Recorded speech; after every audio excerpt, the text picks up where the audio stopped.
বিসমিল্লাহির রহমানির রহিম। প্রিয় দেশবাসী, আসসালামু আলাইকুম। বর্তমানে বাংলাদেশ ইতিহাসের এক কঠিন সময়ের মুখোমুখি। দেশে এখন পাহাড় সম বৈষম্য। একদিকে লুটেরাদের রাজত্ব, অপরদিকে লাঞ্ছিত বঞ্চিত মানুষের নিঃশব্দ কান্না। নিশিরাতে সরকারের এক অবৈধ মন্ত্রী বলেছে দেশে নাকি এখন 4 কোটি লোকের জীবনযাপনের মান ইউরোপের মতন। প্রশ্ন, তাহলে বাকি 14 কোটি মানুষের জীবনযাপন মান কোন দেশের মতন? দেশের অধিকাংশ মানুষকে এখন কেন বাজারে গিয়ে প্রয়োজনীয় জিনিসপত্র না কিনে প্রায় ফিরে আসতে হয়? অসংখ্য মানুষকে কেন অর্ধাহারে অনাহারে থাকতে হয় প্রায় প্রতিদিন? কে দেবে এসব প্রশ্নের জবাব? প্রিয় দেশবাসী, বাস্তবতা হলো দেশে এখন নিত্য প্রয়োজনীয় প্রতিটি পণ্যের দাম সাধারণ মানুষের নাগালের বাইরে বলা যায়। একমাত্র কমেছে আওয়ামী নেতাকর্মীদের কথার দাম, কমেছে মানুষের মূল্য, মানবিক মর্যাদা। এর কারণ দেশ এখন মাফিয়া চক্রের কবলে। প্রিয় দেশবাসী, মাফিয়া চক্র অবৈধভাবে রাষ্ট্র ক্ষমতা কুক্ষিগত করে রাখতে গিয়ে দেশের প্রতিটি সাংবিধানিক প্রতিষ্ঠানকে নষ্ট বা ধ্বংস করে দিয়েছে। প্রধান বিচারপতি যখন ক্ষমতাসীন দলের ছাত্র সংগঠনের কাছে থেকে ফুলের তোড়া নেয় আর পুলিশের কাছ থেকে সহাস্যে তরবারি উপহার নেয়, তখন আর বুঝতে বাকি থাকে না রাষ্ট্রের সাংবিধানিক প্রতিষ্ঠানগুলো শুধু নষ্টই হয়ে যায়নি, এখন পচে দুর্গন্ধ ছড়াতে শুরু করেছে। প্রিয় দেশবাসী, আপনারা জানেন অবৈধভাবে রাষ্ট্র ক্ষমতা কুক্ষিগত করে রাখতে গিয়ে মাফিয়া চক্র দেশে সুপরিকল্পিতভাবে সেনা হত্যাযজ্ঞ ঘটিয়েছে। বাংলাদেশের মহান মুক্তিযুদ্ধের ইতিহাসের অনিবার্য সাক্ষী বিডিআরের নাম ঠিকানা খোল নলচে পাল্টে দিয়েছে। দেশে বিদেশে র্যাব এবং পুলিশ বাহিনীকে মানবাধিকার লঙ্ঘনকারী খুনি বাহিনী হিসাবে পরিচিত করানো হয়েছে। আর সর্বশেষে এবার দেশের আনসার বাহিনীকেও মাফিয়া চক্রের টার্গেটে পরিণত করা হয়েছে। আওয়ামী চক্র তাদের হীন দলীয় রাজনৈতিক স্বার্থে গণতন্ত্রকামী জনগণের পেছনে লেলিয়ে দিয়ে আনসার বাহিনীকেও ধ্বংসের চক্রান্তে লিপ্ত হয়েছে। প্রিয় দেশবাসী, মাফিয়া সরকারের পতন ঘটিয়ে জবাবদিহিতামূলক রাষ্ট্র ও সরকার প্রতিষ্ঠা করতে না পারলে জনগণের বাংলাদেশে জনগণের সরকার, জনগণের শাসন কায়েম করতে না পারলে স্বৈরাচারের অন্ধকার থেকে দেশকে গণতন্ত্রের আলোয় ফেরানো সম্ভব নয়। এ প্রসঙ্গে আমি দেশের স্বাধীনতা ও গণতন্ত্র প্রিয় জনগণের উদ্দেশ্যে বলতে চাই, মাফিয়া চক্রের কবল থেকে বাংলাদেশকে মুক্ত করা না গেলে জনগণকে হয়তো অদূর ভবিষ্যতে নির্যাতিত ফিলিস্তিনিদের মতোই নিজ দেশে পরাধীনতার শৃঙ্খল পড়ে থাকতে হবে। প্রিয় দেশবাসী, জনগণের বাংলাদেশে জনগণের শাসন কায়েম করতে হলে প্রথমেই প্রতিটি নাগরিকের ভোটের অধিকার প্রতিষ্ঠা করতে হবে। নিশ্চিন্তে প্রতিটি নাগরিকের ভোট প্রয়োগের অধিকার, সুযোগ ও পরিবেশ নিশ্চিত করতে হবে। কারণ জনগণের রাজনৈতিক ক্ষমতায়ন ছাড়া দেশের সার্বভৌমত্ব যেমন নিরাপদ নয়, একইভাবে গণতান্ত্রিক অধিকার চর্চা, মানবাধিকার রক্ষা কিংবা টেকসই উন্নয়নও সম্ভব নয়। প্রতিটি নাগরিকের ভোট প্রয়োগের অধিকারই হচ্ছে নাগরিকদের রাজনৈতিক ক্ষমতায়নের অন্যতম প্রধান অস্ত্র। কিন্তু স্বৈরাচার হাসিনা নাগরিকদের ভোটের অধিকার প্রয়োগের গণতান্ত্রিক অধিকারই কেড়ে নিয়েছে। গত কয়েকটি নির্বাচনে, বিশেষ করে জাতীয় নির্বাচনে জনগণ ভোট দিতে পারেনি। 2014 সালের জাতীয় নির্বাচনে নির্ধারিত ভোটের দিনের আগেই নির্লজ্জভাবে 154 জনকে বিনা ভোটে এমপি ঘোষণা করা হয়েছিল। এরপর জাতীয় নির্বাচন হওয়ার কথা ছিল 2018 সালের 30শে ডিসেম্বর। ওই নির্বাচনের আগের দিন অর্থাৎ 29শে ডিসেম্বর রাতে অন্ধকারে জনগণের ভোট ডাকাতি করা হয়ে গিয়েছিল। আত্মমর্যাদাহীন, মেরুদণ্ডহীন নির্বাচন কমিশনকে ব্যবহার করে ভোট ডাকাত হাসিনার ভোট ডাকাতিতে সহযোগিতা করেছে জনপ্রশাসন ও আইন শৃঙ্খলা বাহিনীর একটি আওয়ামী সিন্ডিকেট। প্রিয় দেশবাসী, আবারও জাতীয় নির্বাচনের সময় ঘনিয়ে এসেছে। নিশিরাতের ভোট ডাকাত সরকার আবারও জনগণের ভোট ডাকাতির ষড়যন্ত্রে লিপ্ত হয়েছে। এর আগে 2014 সাল কিংবা 2018 একটি নির্বাচনেও জনগণ ভোট দেবার সুযোগ পায়নি। নতুন ভোটাররাও ভোট দেবার সুযোগ পায়নি। দেশে বর্তমানে প্রায় 12 কোটি ভোটারের মধ্যে গত 15 বছরে ভোটার তালিকায় এ পর্যন্ত যুক্ত হয়েছে নতুন প্রজন্মের প্রায় 3 কোটি ভোটার। ভোট ডাকাত হাসিনা আগের মতন এবারও যেন আপনার, আমাদের ভোট ডাকাতি করে নিয়ে যেতে না পারে, এই জন্য আওয়ামী ভোট ডাকাতের বিরুদ্ধে রুখে দাঁড়াতে হবে। লুণ্ঠিত ভোটের অধিকার ছিনিয়ে আনতে হলে বিশেষ করে নতুন প্রজন্মের প্রায় 3 কোটি ভোটারকে জেগে উঠতে হবে। তরুণদেরকে রাজপথে ভোটের অধিকার আদায়ের মিছিলের অগ্রভাগে থেকে নেতৃত্ব দিতে হবে। ছাত্র, যুবক, তরুণদের সামনে নিশিরাতের ভোট ডাকাত সরকারকে পরাস্ত করে 52, 71, 75-এর 7ই নভেম্বর কিংবা 90-এর স্বৈরাচার বিরোধী আন্দোলনের মতন আরেকটি ঐতিহাসিক দৃষ্টান্ত স্থাপন করার এখনই সময়ে। তারুণ্যের সাহসী প্রতিরোধের সামনে কখনোই কোনো দেশে কোনো স্বৈরাচার টিকে থাকতে পারেনি।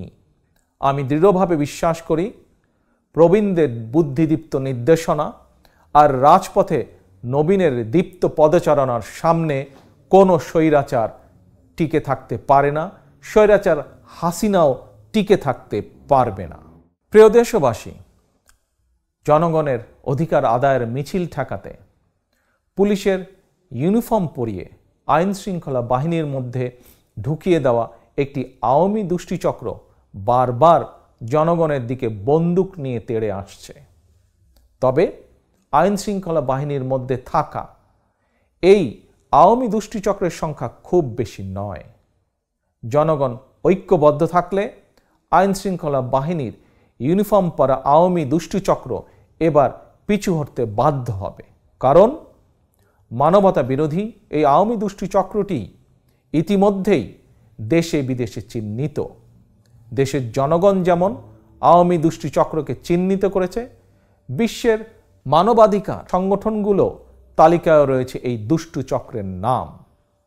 তবে গণতন্ত্রকামী জনগণ বিশ্বাস করে দেশের আইন শৃঙ্খলা বাহিনীর অধিকাংশ কর্মকর্তা সদস্য জনগণের গণতান্ত্রিক অধিকারের সঙ্গে একমত। কারণ স্বৈরাচার হাসিনার শাসন আমলে প্রশাসন কিংবা পুলিশ বাহিনীর সদস্য, এমনকি তাদের পরিবারের সদস্যরাও ভোট দিতে পারেনি। জনগণের লুণ্ঠিত ভোটের অধিকার প্রতিষ্ঠার জন্য বিএনপি রাজধানী সহ সারা দেশে শান্তিপূর্ণভাবে অসংখ্য মিছিল সমাবেশ করেছে। ভোটের অধিকার আদায়ের দাবিতে মিছিল সমাবেশ কোনো অপরাধ নয়, বরং ভোটের অধিকার দাবি আদায়ের মিছিলে বাধা দেওয়া অপরাধ। সুতরাং আমি জনপ্রশাসন এবং আইন শৃঙ্খলা বাহিনীর সদস্যদেরকে সতর্ক করে দিয়ে বলতে চাই, ভোটের অধিকার আদায়ের মিছিল সমাবেশে বাধা দিয়ে নিজেদেরকে অপরাধে জড়াবেন না। গণতান্ত্রিকামী জনগণ সন্ত্রাস সহিংসতায় বিশ্বাস করে না। তবে আক্রান্ত হলে গণতান্ত্রিকামী জনগণের আত্মরক্ষার অধিকার রয়েছে। প্রিয় দেশবাসী, গণতন্ত্রকামী জনগণের দাবি স্পষ্ট। বর্তমান নিশিরাতের ভোট ডাকাত সরকার, সংসদ, মেরুদণ্ডহীন নির্বাচন কমিশন এবং দলীয় প্রশাসন বহাল রেখে সুষ্ঠু ও নিরপেক্ষ নির্বাচন সম্ভব নয়। সুতরাং চিহ্নিত ভোট ডাকাত শেখ হাসিনাকে রাষ্ট্রীয় ক্ষমতার বাইরে রেখে নির্বাচনকালীন নির্দলীয় নিরপেক্ষ সরকারের অধীনেই আগামী নির্বাচন হতে হবে। সুষ্ঠু এবং নিরপেক্ষ নির্বাচনের স্বার্থে এই মুহূর্তে দেশে গণতন্ত্রকামী জনগণের দফা 1 দাবি 1 শেখ হাসিনার পদত্যাগ। প্রিয় দেশবাসী, দাবি আদায় আগামী 28শে অক্টোবর রাজধানী ঢাকায় মহাসমাবেশের ডাক দিয়েছে বিএনপি। এই সমাবেশ সারা দেশের ভোটারদের মহাসমাবেশ। এই সমাবেশ দেশের গণতান্ত্রিকামী প্রতিটি রাজনৈতিক দলের সক্রিয় সমর্থন ও সহযোগিতা রয়েছে।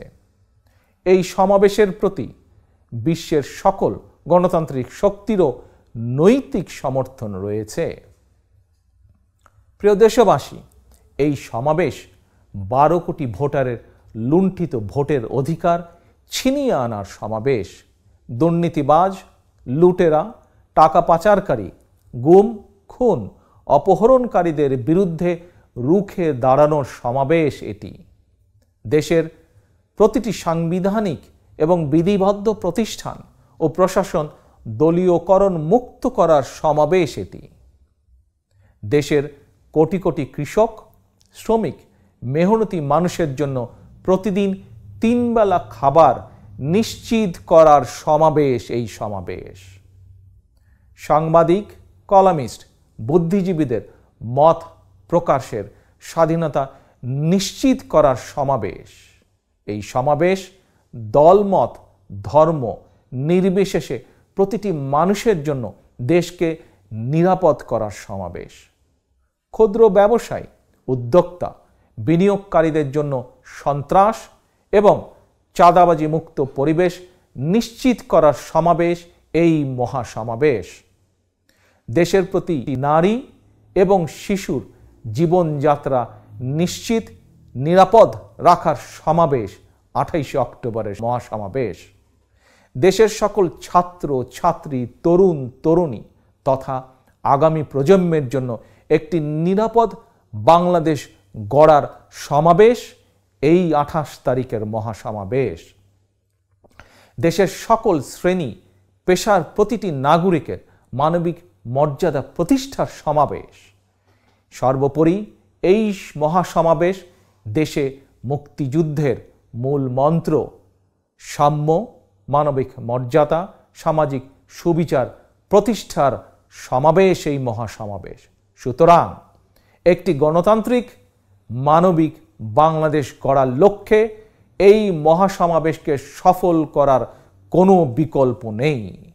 সুতরাং বাংলাদেশের পক্ষের শক্তি, গণতন্ত্রের পক্ষের শক্তি, কৃষক, শ্রমিক, তরুণ, যুবক, ছাত্র, শিক্ষক তথা সকল শ্রেণীর পেশার সকল মানুষের প্রতি আমার আহ্বান, আপনারা 28শে অক্টোবরের মহাসমাবেশে ঐক্যবদ্ধভাবে দলে দলে যোগ দিন।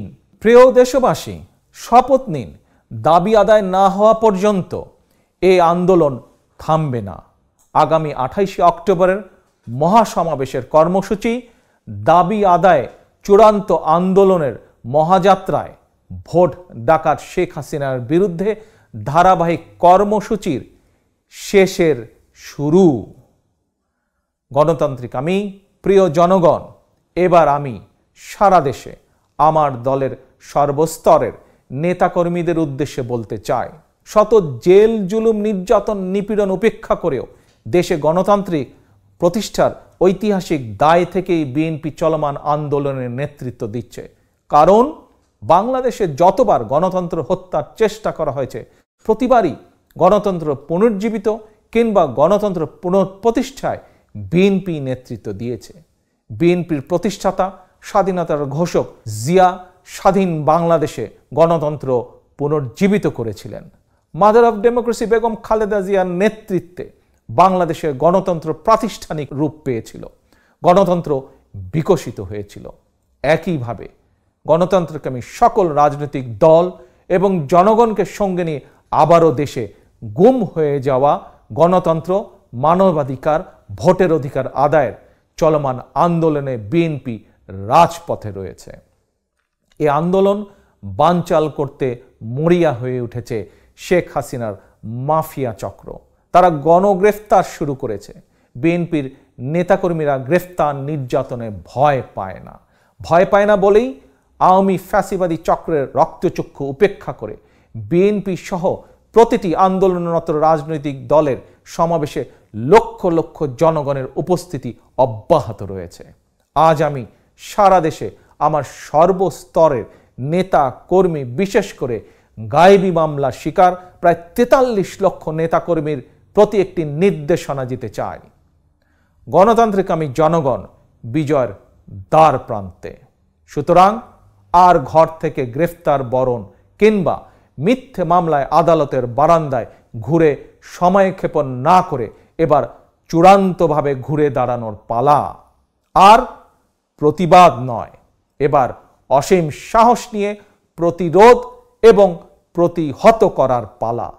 একজন গ্রেফতার হলে সঙ্গে সঙ্গে আরেকজন নেতৃত্ব নিন, নেতৃত্ব দিন। ওরা আর কতজনকে গ্রেফতার করবে? ওরা কত মানুষকে জেলে পুরবে? ৪৪,০০০ মানুষের ধারণ ক্ষমতার ৬৮টি কারাগারে এরই মধ্যে লক্ষাধিক মানুষকে কারাবন্দী করে রাখা হয়েছে। গণতন্ত্রকামী মানুষের ভিড়ে কারাগারগুলোতে এক অমানবিক পরিস্থিতির সৃষ্টি হয়েছে। যাদেরকে গণহারে গ্রেফতার করা হচ্ছে এরা কেউ গুম, খুন, অপহরণ কিংবা চুরি, ডাকাতি বা কোনো অপরাধের সাথে তারা জড়িত নয়। তাহলে কেন এই অবৈধ গ্রেফতার? আমি স্বৈরাচার, ভোট ডাকাত, মাফিয়া সরকারকে হুঁশিয়ার করে বলতে চাই, এভাবে গণগ্রেফতারের পরিণতি ভালো হবে না।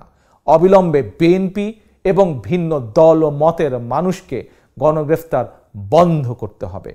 ইতিমধ্যে যাদেরকে গ্রেফতার করা হয়েছে তাদেরকে 28শে অক্টোবরের আগেই কারা মুক্তি দিতে হবে। অন্যথায় কারাবন্দী এই মানুষেরাই আগামী 28শে অক্টোবর দেশের 68টি কারাগার থেকে একযোগে গণতন্ত্র মুক্তির আওয়াজ তুলতে বাধ্য হবে। প্রিয় দেশবাসী, আর সময় ক্ষেপণের সময় নেই। এখন চূড়ান্ত বিজয় অর্জনের লড়াই।